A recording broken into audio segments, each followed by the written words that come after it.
The speed of an aircraft is 800 km per hour to 1 SF. Find the lower and upper bands of these measurements. Solution.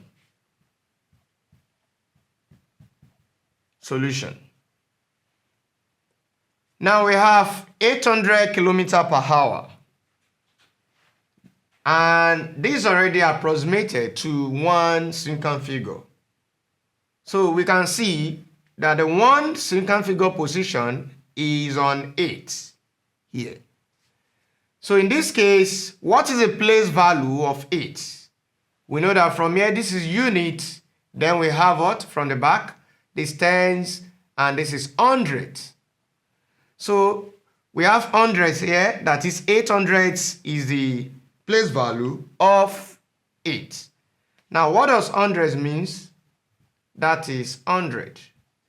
Just like 100. So in this case, we need to get our error. What's the error? We are going to have plus or minus 100 divided by 2.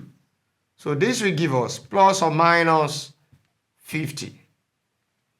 We want to find the lower and the upper band. So the lower band is going to be equal to what? What is the approximated value? This is 800.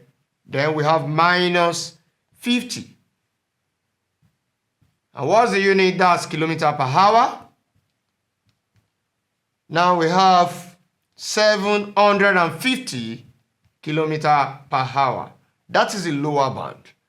Now for the upper band of the actual measurement, the upper band, we are going to have 800, then we add, that is plus 50 kilometer per hour, which is equal to what? 800 plus 50, we have 850 kilometer per hour. That is the solution to the problem. Thank you.